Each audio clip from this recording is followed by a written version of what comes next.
प्रसिद्ध संत एकनाथ जी का जन्म महाराष्ट्र के पैठण में हुआ था। उनके पिता का नाम श्री सूर्य नारायण तथा माता का नाम रुक्मणी देवी था। संत एकनाथ अपूर्व संत थे। वे श्रद्धावान तथा बुद्धिमान थे। उन्होंने अपने गुरु से ज्ञानेश्वरी, अमृत अनुभव, श्रीमद् भागवत आदि ग्रंथों का अध्ययन किया। वे एक महान संत होने के साथ साथ कवि भी थे। उनकी रचनाओं में श्रीमद् भागवत एकादश, स्कंद की मराठी टीका, रुक्मणी स्वयंवर, भावार्थ रामायण आदि प्रमुख हैं। संत एकनाथ ने जिस दिन समाधि ली वह दिन एकनाथ षष्ठी के नाम से मनाया जाता है। इस दिन पैठण में उनका समाधि उत्सव मनाया जाता है। वे अनेक सद्गुण से भरे हुए थे। उनकी क्षमा तो अद्भुत थी। एक दिन वे नदी से स्नान कर अपने निवास स्थान की ओर लौट रहे थे कि रास्ते में एक बड़े पेड़ से किसी ने उन पर कुल्ला कर दिया। संत एकनाथ ने ऊपर देखा तो पाया कि एक आदमी ने उन पर कुल्ला कर दिया था। वे एक शब्द भी नहीं बोले और सीधे नदी पर दोबारा गए। फिर स्नान किया। उस पेड़ के नीचे से वे लौटे तो उस आदमी ने फिर उन पर कुल्ला कर दिया। संत एकनाथ बार बार स्नान करके उस पेड़ के नीचे से गुजरते और वह व्यक्ति बार बार उन पर कुल्ला कर देता।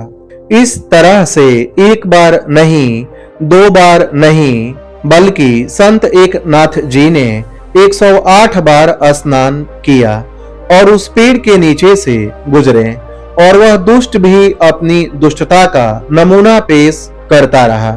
संत एकनाथ जी ने अपने धैर्य और क्षमा पर अटल रहे। उन्होंने एक बार भी उस व्यक्ति से कुछ नहीं कहा। अंत में वह दुष्ट पसीज गया और एकनाथ जी के चरणों में झुककर बोला, महाराज, मेरी दुष्टता को माफ कर दीजिए।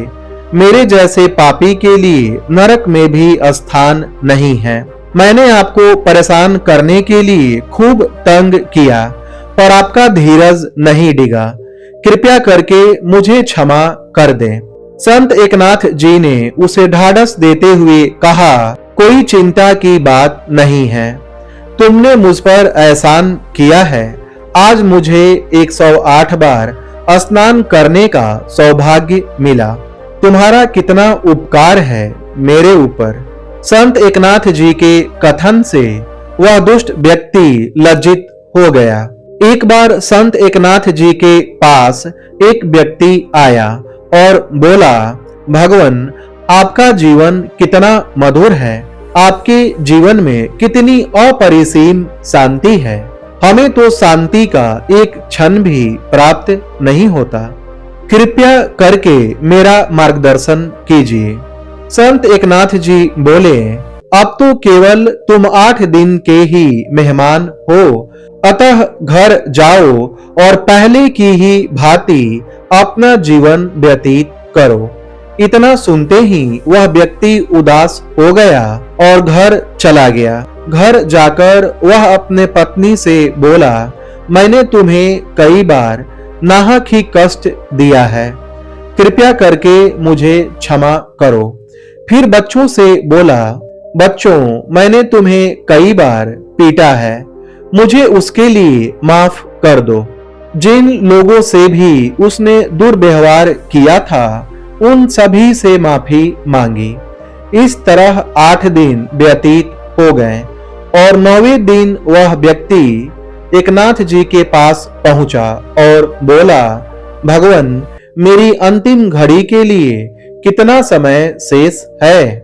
संत एकनाथ जी बोले, तुम्हारी अंतिम घड़ी तो परमात्मा ही बता सकता है, किंतु यह 8 दिन तुम्हारे कैसे व्यतीत हुए। क्या ये तुम्हारे 8 दिन भोग विलास और आनंद में बीते हैं। वह व्यक्ति बोला, क्या बताऊं, मुझे इन 8 दिनों में मृत्यु के अलावा और कोई चीज दिखाई नहीं दे रही थी।